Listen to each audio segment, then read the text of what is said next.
പറയാൻ ഒന്നുമില്ല എന്നാ, ഒന്നുമില്ല പടത്തിൽ. ഒരു ഭയങ്കര പോലെ അവർ രണ്ടുപേരേ ഉള്ളൂ പടത്തിൽ. ഒന്നും ഇഷ്ടപ്പെട്ടില്ല. സീരിയൽ പോലെ ഇരിക്കുന്നു. സീരിയലെങ്കിലും കാണാം, ഇത് അതുപോലും കാണാൻ പറ്റില്ല. 1.5 മണിക്കൂറായിട്ടേ പടമുള്ളൂ. ഇല്ല, കൊള്ളൂല. ഭയങ്കര പൊളി. അല്ല, കാണൂല. IFFKയിൽ ഞാൻ നോട്ട് ചെയ്ത് വെച്ച പടങ്ങളിലൊന്നായിരുന്നു ഈ പടം. മിസ്സായോണ്ട് പടം ആക്ച്വലി കുഴപ്പമില്ല. ഒരു ഭയങ്കര സീരിയസ് ആയിട്ടൊരു തീമാണ് ഡിസ്കസ് ചെയ്യുന്നത്.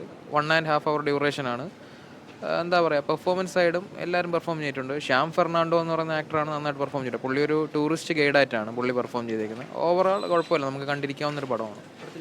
ഡിസ്കസ് ചെയ്യുന്ന തീം തന്നെയാണ്. ശ്രീലങ്കയിൽ നടക്കുന്നൊരു സംഭവമാണ്. ഒരു സ്ട്രോങ് ആയിട്ടുള്ളൊരു തീം തന്നെയാണ്. തീം തന്നെയാണ് ഏറ്റവും ഇമ്പോർട്ടൻറ്റ്. അങ്ങനെ ഒരു പടമാണ്, കുഴപ്പമില്ല. ഫീൽ ചെയ്ത് വേറെ ഇഷ്യൂ ഒന്നുമില്ല. വിഷ്വലൊക്കെ അടിപൊളിയാണ്. നമുക്ക് ആ ശ്രീലങ്ക ഇതെല്ലാം കണ്ടിരിക്കാനൊക്കെ അടിപൊളിയാണ്. പക്ഷേ ഒരു കഥ വെച്ച് ഒരു ചെറിയൊരു റോബറി ഇങ്ങനെ ഫ്ലാറ്റായിട്ട് കഥ അങ്ങനെ കൊണ്ടുപോയിക്കൊണ്ടിരിക്കുക. ഒന്നും ഒരു എൻഗേജിങ് ആയിട്ട് ഒന്നും ഒരു ഫീലിംഗും ഇല്ല. എടുത്തു പറയുക ഈ ചേട്ടൻ പറഞ്ഞ വിഷ്വൽസ് മാത്രമേ ഉള്ളൂ. നമുക്ക് ആ ശ്രീലങ്ക വിഷ്വൽസ് സൈഡിൽ നമുക്ക് കണ്ടങ്ങ് ഇരുന്നങ്ങ് പോവാം. അല്ലാതെ നമ്മൾ പെർഫോമൻസോ സ്റ്റോറിയോ നോക്കിയൊന്നും ഉണ്ട്. ജസ്റ്റ് ഒരു വിഷ്വലിന് വേണ്ടി മാത്രം കണ്ടുപോകും. പടം നല്ലതായിരുന്നു. കാണാൻ ആഗ്രഹിച്ചതാണ്. ഫിലിം ഫെസ്റ്റിവലിന് കാണാൻ പറ്റിയില്ല. അന്ന് ഭയങ്കര തിരക്കായിരുന്നു. അതുകൊണ്ട് ഇപ്പോൾ ഒന്ന് കണ്ടതാണ്. ഇന്ന് തന്നെ അഭിനയം നല്ലതായിരുന്നു. അല്ല, മെസ്സേജ് എന്ന് പറയുന്നത് എനിക്ക് തോന്നിയത് ലോകത്തെല്ലായിടത്തും നിസ്സഹായരായ മനുഷ്യരെ എന്തെങ്കിലും ഒരു ഇത് വരുന്ന സമയത്ത് പിടിച്ചുകൊണ്ട് പോവുക എന്നുള്ളതൊരു അങ്ങനെയാണ് എനിക്ക് തോന്നുന്നത്. ഇപ്പോഴും എല്ലാവരും നന്നായിട്ട്, ആർട്ടിസ്റ്റുകളൊക്കെ നന്നായിട്ട് ചെയ്തിട്ടുണ്ട്. എനിക്കിഷ്ടപ്പെട്ടു. നല്ല ഫ്രഷാണ്. ആർട്ടിസ്റ്റുകളെല്ലാം പുതിയ നമ്മൾ കണ്ടിട്ടില്ലാത്ത ആൾക്കാരാണ്. എല്ലാവരും നന്നായിട്ട് ചെയ്തിട്ടുണ്ട്. ചെറിയ ചെറിയ റോൾസൊക്കെ ചെയ്യുന്ന എല്ലാവരും നന്നായിട്ട് ചെയ്തിട്ടുണ്ട്. പിന്നെ ക്ലൈമാക്സ് ഭയങ്കര ഒട്ടും പ്രതീക്ഷിക്കാത്ത ക്ലൈമാക്സ് ആണ്. ഇച്ചിരി ഷോക്കിംഗ് ആണ്. മൊത്തത്തിൽ ഒരു ഡാർക്ക് തീമാണ്. പക്ഷേ ഭയങ്കര തിയേറ്റർ എക്സ്പീരിയൻസ് ഒരു രക്ഷയില്ല. അപ്പോൾ പുതിയ കുറേ നമുക്ക് അറിഞ്ഞൂടാത്ത കുറേ ക്യാരക്ടേഴ്സ് ഉണ്ട്. എല്ലാവരും നന്നായിട്ട് ചെയ്തിട്ടുണ്ട്. അഭിനയമൊക്കെ എല്ലാവരുടെയും അടിപൊളി. ഇന്നിപ്പോൾ അത്യാവശ്യം ആളുണ്ടായിരുന്നു അതിനകത്ത്. കൊള്ളാം, എനിക്കിഷ്ടപ്പെട്ടു. Worth watching. ഫസ്റ്റ് ഹാഫിൽ ഈ പടം കണ്ടു തുടങ്ങി ഫസ്റ്റ് ഹാഫ് പടം കണ്ടു തുടങ്ങിയപ്പോൾ ഒരു ചെറിയ പ്രതീക്ഷ ഉണ്ടായിരുന്നു. പക്ഷേ ആ തുടക്കത്തിലുള്ളൊരു ക്യൂരിയോസിറ്റി മെയിൻറ്റെയിൻ ചെയ്യാൻ സെക്കൻഡ് ഹാഫിനായില്ല എന്നുള്ളതാണ്. സ്ക്രീൻ പ്ലേ കുഴപ്പമില്ല. എനിക്ക് ചോദിച്ചാൽ പറ്റില്ല, നമുക്ക് ആ തുടക്കത്തിൽ ഒരു പടം കാണുമ്പോൾ ഒരു ആവേശം ഉണ്ടല്ലോ. സെക്കൻഡ് ഹാഫ് കഴിഞ്ഞപ്പം ഇവർ പറയാൻ വേണ്ടി പറയുന്നത് പോലെ ഒരു ഫീലിംഗ് ഉണ്ടായി.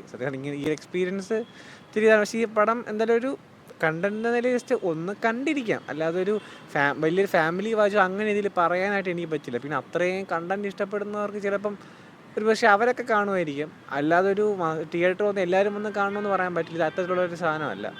ആണ് ഇതൊരു നല്ല ഫിലിം, നല്ല സിനിമയാണ്. പക്ഷേ ഞാൻ പറയില്ല, എവിടെയൊക്കെ ഇവർ പറയാൻ ഉദ്ദേശിച്ചൊരു കണ്ടന്റോ എലമെന്റ് ഉണ്ടല്ലോ, അത് ചില സ്ഥലങ്ങൾ നഷ്ടപ്പെട്ട പോലെ തോന്നിയായിരുന്നു എനിക്ക്. അതാണ്. അപ്പം ഇത് ഇത്തരം കാര്യം കണ്ടത് നല്ല. പിന്നെ ഇതിന് അവാർഡ് കിട്ടിയെന്ന് അറിഞ്ഞത് ഒരുപാട് സന്തോഷം.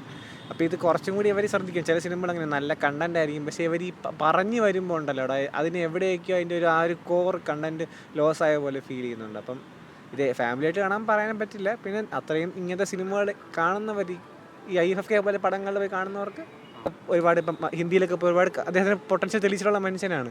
ദർശനയും മോശമല്ല, പക്ഷേ ഇവർക്ക് ആ ഒരു കണ്ടിന്യൂറ്റി അത് മെയിൻറ്റെയിൻ ചെയ്യാൻ പറ്റില്ല എന്ന് തോന്നിപ്പോയി.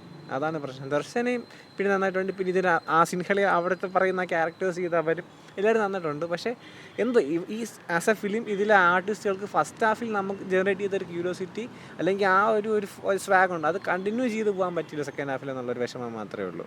സിനിമ വെറുതെ കണ്ടിരിക്കുക, അതിൽ പ്രത്യേകിച്ച് എടുത്തു പറയാൻ മാത്രമുള്ള ഒന്നുമില്ല. പിന്നെ ഇത് ഫിലിം ഫെസ്റ്റിവലിലൊക്കെ പ്രദർശിപ്പിച്ചിട്ടുണ്ടാണെന്ന് കണ്ടു. അപ്പോൾ ഞാൻ വെച്ചാൽ അതിനുള്ള എന്തെങ്കിലും ക്വാളിറ്റി ഉണ്ടാവും എന്ന് പറഞ്ഞാണ് സിനിമ കാണാൻ കയറിയത്. അങ്ങനെ പ്രത്യേകിച്ച് എടുത്തു പറയാൻ വേണ്ടി ഒന്നുമില്ല. പിന്നെ ദർശനയും റോഷനും എന്ന് പറഞ്ഞാൽ എനിക്ക് ഭയങ്കര ഇഷ്ടപ്പെട്ട ആക്ടേഴ്സാണ്. വളരെ നല്ല ടാലൻറ്റഡ് ആയിട്ടുള്ള 2 ആക്ടേഴ്സാണ് ദർശനയും റോഷനും. പക്ഷെ അവരുടെ അങ്ങനത്തെ ഒരു അഭിനയ മുഹൂർത്തമൊന്നും, ഒരു കാഷ്വലായിട്ടുള്ള ഒരു അഭിനയം, അതിൽ പ്രത്യേകിച്ച് എടുത്തു പറയാൻ മാത്രമുള്ള അഭിനയമൊന്നും ഫിലിമിലില്ല. പിന്നെ അതിൽ സിനിമാറ്റോഗ്രഫി, ഛായാഗ്രഹണം വളരെ എടുത്തു പറയാനുള്ള കാര്യമാണ്. പിന്നെ ശ്രീലങ്ക, ഞാൻ ശ്രീലങ്കയിലൊന്നും പോയിട്ടില്ലല്ലോ, ശ്രീലങ്കയുടെ ആ ഒരു ഭംഗിയൊക്കെ നന്നായിട്ട് ഒപ്പിയെടുത്തിട്ടുണ്ട്. പിന്നെ ശ്രീലങ്കയിലെ 2022 ഫിനാൻഷ്യൽ അവരുടെ ആ ഒരു ക്രൈസിസ് വന്നില്ല ആ സമയത്ത്, അതാണ് ഇതിൻ്റെ ഒരു പശ്ചാത്തലം, അതാണ് ആ ഫിലിമിൽ കാണിക്കുന്നത്. ഞാൻ വിചാരിച്ചു ദർശനയുടെയും റോഷൻ്റെയൊക്കെ എന്തെങ്കിലും ഭയങ്കരമായിട്ടുള്ള പെർഫോമൻസൊക്കെ ഉണ്ടാവും. അങ്ങനെയൊന്നുമില്ല. അവരുടെ ഒരു സാധാ നോർമൽ ഒരു അഭിനയം അതേ ഉള്ളൂ ഫിലിമിൽ. പിന്നെ വളരെ കുറച്ച് കഥാപാത്രങ്ങളൊക്കെ ഉള്ളൂ. എല്ലാവരും നന്നായിട്ട്, എല്ലാം ശ്രീലങ്കൻ ആക്ടേഴ്സാണെന്ന് തോന്നുന്നു. അവരെല്ലാം നന്നായിട്ട് ചെയ്തിട്ടുണ്ട്. പ്രത്യേകിച്ച് വേറെ എടുത്തു പറയാൻ മാത്രമൊന്നും ഫിലിമിലില്ല. ഒന്നും ഒരുപക്ഷെ IFFKയിലൊക്കെ ഒരുപാട് പേരെ കണ്ടിട്ടുണ്ടാവും. തിരുവനന്തപുരത്തുള്ള പലയിടത്തു നിന്നുള്ള ആൾക്കാരുണ്ടല്ലോ, കണ്ടവർ പിന്നെ വീണ്ടും കാണുന്ന എന്തിന് എന്ന് കരുതി കയറാത്തതായിരിക്കും. അതാവും. പിന്നെ അല്ലെങ്കിൽ അതിൽ കണ്ട് അവർക്ക് നല്ല തൃപ്തിയായിട്ട് തോന്നിയിട്ടുണ്ടാവില്ല. അതുകൊണ്ടായിരിക്കും പിന്നെ വീണ്ടും വരാതെ. സാധാരണ പിന്നെ അവരുടെ ആ ഒരു ദർശന നമ്മുടെ റോഷൻ അവരുടെ ആ ഒരു കോംബോ അത് ഒരുപാട് സിനിമകളിൽ ഒരു ജോഡിയായിട്ട് ആ ഒരു ഇതിലുമുണ്ട്. ആ ഒരു ഇത് ശരിക്കും ആ ഒരു റിയൽ ലൈഫ് ജോഡി പോലെയൊക്കെ തോന്നും. അത്ര വേറെ പ്രത്യേകിച്ച് സിനിമയുടെ എടുത്തു പറയാൻ വേണ്ടിയുള്ള ക്വാളിറ്റി ഒന്നുമില്ല. ആകെയുള്ള ഒരു പോസിറ്റീവായിട്ട് തോന്നുന്നത് ക്യാമറ ചലിപ്പിച്ച ആളാരാണോ ആൾ നന്നായിട്ട് ചെയ്തിട്ടുണ്ട്. അത്യാവശ്യം നന്നായിട്ടുണ്ട്. അത് നന്നായിട്ട് ഭംഗിയായിട്ട് ചെയ്തിട്ടുണ്ട്.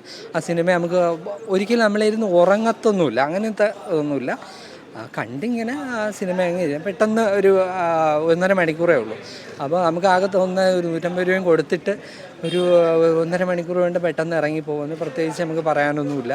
ഇത് ശരിക്കും പറഞ്ഞാൽ ഒരു OTTയിലൊക്കെ റിലീസ് ചെയ്യേണ്ട അല്ലെങ്കിൽ ഒരു ഷോർട്ട് ഫിലിമായിട്ട് യൂട്യൂബിലെങ്ങാനും റിലീസ് ചെയ്യേണ്ട ക്വാളിറ്റിയെ എനിക്ക് തോന്നിയുള്ളൂ.